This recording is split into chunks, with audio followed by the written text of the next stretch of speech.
संगठन 22 राज्यों में है, उन्होंने इसका विरोध करना शुरू कर दिया है कि किसी भी हालत में आदिवासियों को हिंदू लिखने के लिए उनका विरोध है।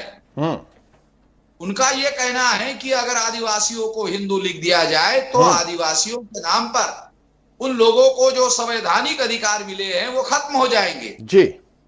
और वो खत्म करने के लिए हिंदू लिखवाना चाहते हैं। ये जानकारी उनको हो गई है, इसलिए वो राष्ट्रीय स्तर पर इसका विरोध कर रहे हैं। ये बड़ी खुशी की बात है और सारे दुनिया के लोगों को ये जानकारी मैं इसके आधार पर देना चाहता हूं, आपके माध्यम से पहुंचाना चाहता हूं।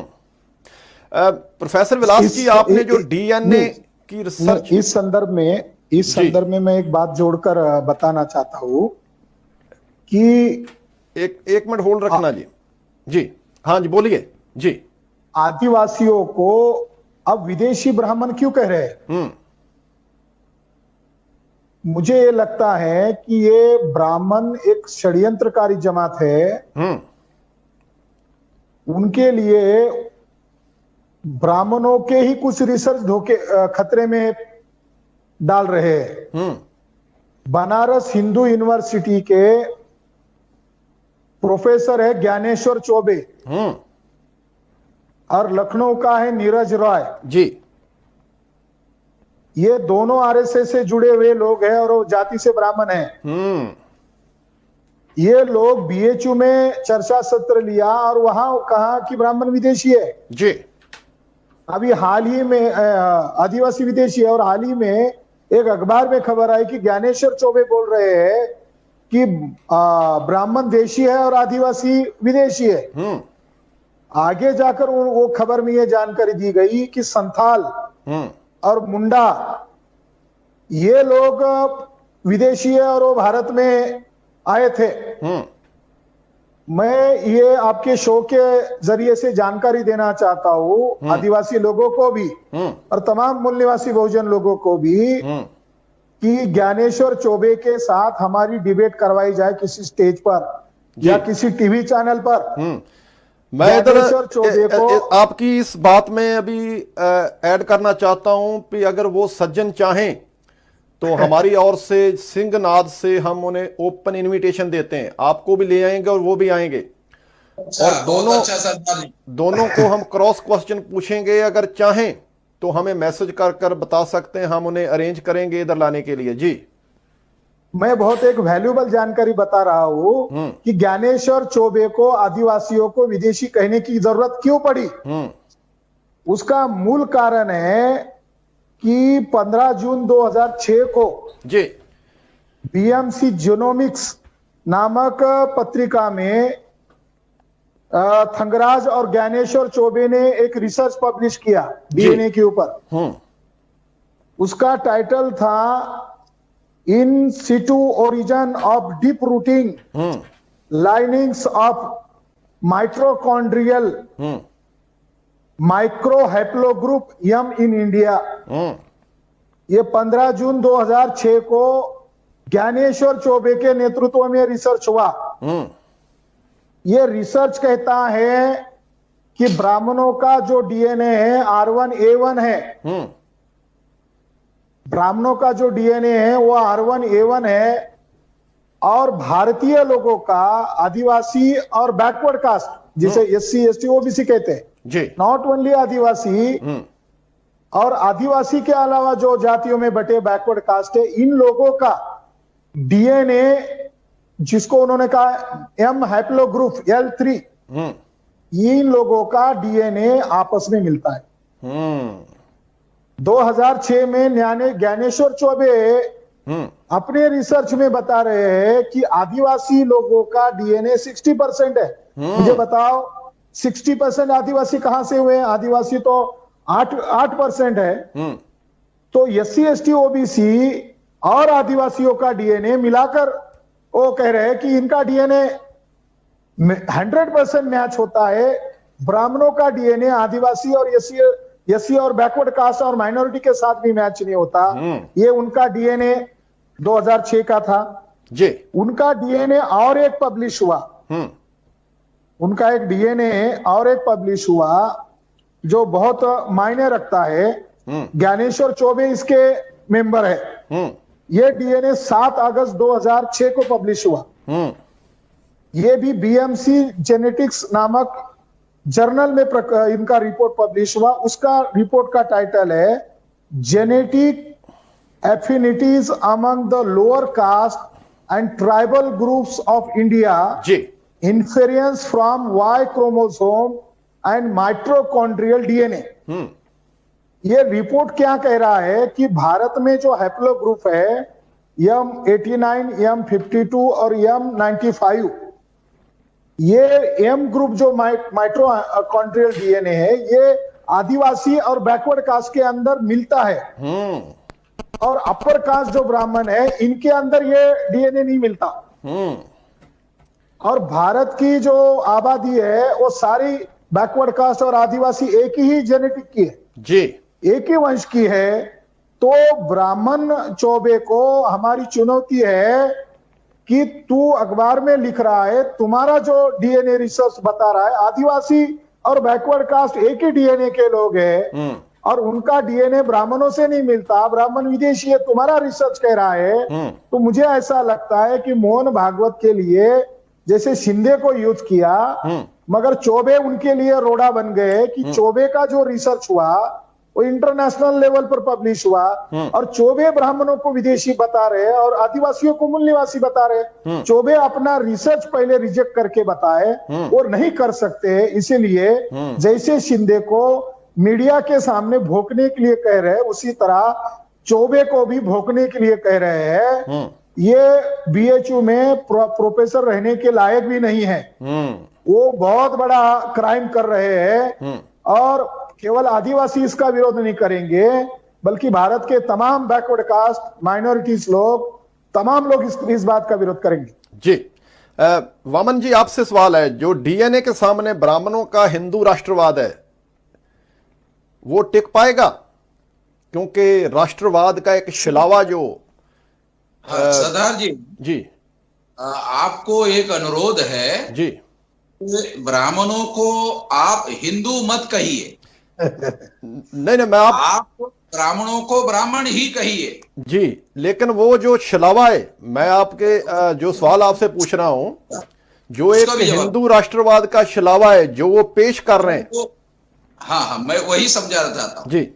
मेरे कहने का मतलब है कि ब्राह्मणों ने हिंदू शब्द को हथियार के तौर पर इस्तेमाल करना शुरू कर दिया, जब उसके पीछे उनका मकसद है कि हिंदू शब्द के पीछे ब्राह्मण शब्द को छुपाया जा सकता है। गुरु ग्रंथ साहब में गुरुओं ने वहां पर ब्राह्मण को ब्राह्मण ही कहा है। कबीर जी ने कहा है, रविदास जी ने कहा है, ब्राह्मण को ब्राह्मण ही कहा है। तो ब्राह्मण को इस बात का डर लगता है सरदार जी कि ब्राह्मण के नाम पर कोई अच्छी बात निर्माण नहीं की जा सकती, तो इसलिए ब्राह्मणों ने अपने आप को छुपाने के लिए हिंदू शब्द का उपयोग किया, छुपाने के लिए। यदि हम लोग भी हिंदू शब्द का उपयोग करेंगे, हम ब्राह्मणों को छुपाने का अवसर देंगे, मौका देंगे। हमको ब्राह्मण को छुपाने का अवसर और मौका नहीं देना चाहिए, बल्कि ब्राह्मण को दुनिया के सामने नंगा करना चाहिए। इसलिए मैं कह रहा हूं कि ये जो हिंदू राष्ट्रवाद है, इसको मैं आपके सामने सबूत के साथ एक बात बताता हूं। आज के तारीख में भारत में विधायिका पर, भारत के संसद में 450 सीटों पर 450 सीटों पर ब्राह्मणों के पार्टी का कब्जा है। ब्राह्मणों की संख्या 3.5% है। उनकी नेशनल लेवल की 5 पार्टियां हैं, और नेशनल लेवल की पार्टियों के 450 के लगभग मेंबर है। भारत के संसद पर ब्राह्मणों ने कब्जा किया है, विधायिका पर कब्जा किया है, कार्यपालिका में आईएएस, आईपीएस, आईआरएस अधिकारी 80% है। और न्यायपालिका में 97% है, और मीडिया में 97% है। तो ये डेमोक्रेसी पर ब्राह्मणों ने कब्जा कर लिया है और देश पर कब्जा कर लिया है जी। कब्जा ब्राह्मणों ने कर लिया है। ये भारत के लोगों को मालूम ना हो, इसके लिए हिंदू राष्ट्रवाद कह रहे हैं।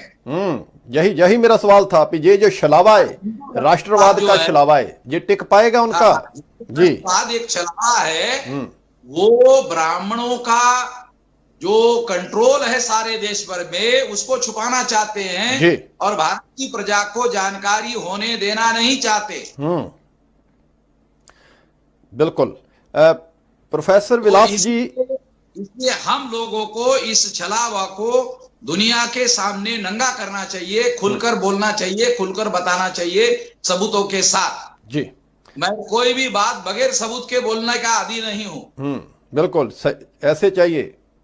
अगर आपके पास फैक्ट और फिगर्स नहीं है तो जो बोलेंगे वो बात कच्ची हो जाएगी। इसीलिए जो भी हम बोले जी, सरदार जी, सोशल मीडिया में आरएसएस के लोग मुझे सबसे ज्यादा गाली देते हैं जी। इधर भी ऐसे यही हालात है, सभी और ऐसे चल रहा है। जो ब्राह्मण को एक्सपोज करेंगे गाली मिलेंगी, प्रसाद है जी। जी, वो गाली क्यों देते हैं?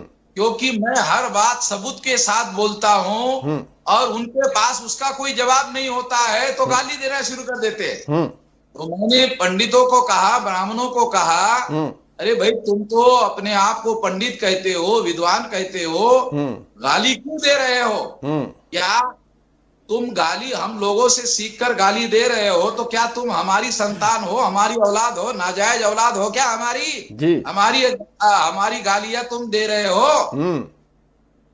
तुम तो ये गालियां नहीं बकते हो। अगर तुम हमारे तरह गाली बकते हो तो क्या तुम लोग हमारी नाजायज औलाद हो?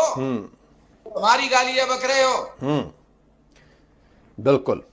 ये जो ब्राह्मण का टूल है, जो भी विद्रोह करेगा, जो इनकलाबी सुर रखता है, जो रेवोल्यूशनरी माइंड रखता है, जब पीछे जाते हैं तो वो राक्षस हो जाते थे, आज के समय में आते हैं तो आतंकवादी हो जाते हैं, वक्फवादी हो जाते हैं, फिरका प्रस्त हो जाते हैं।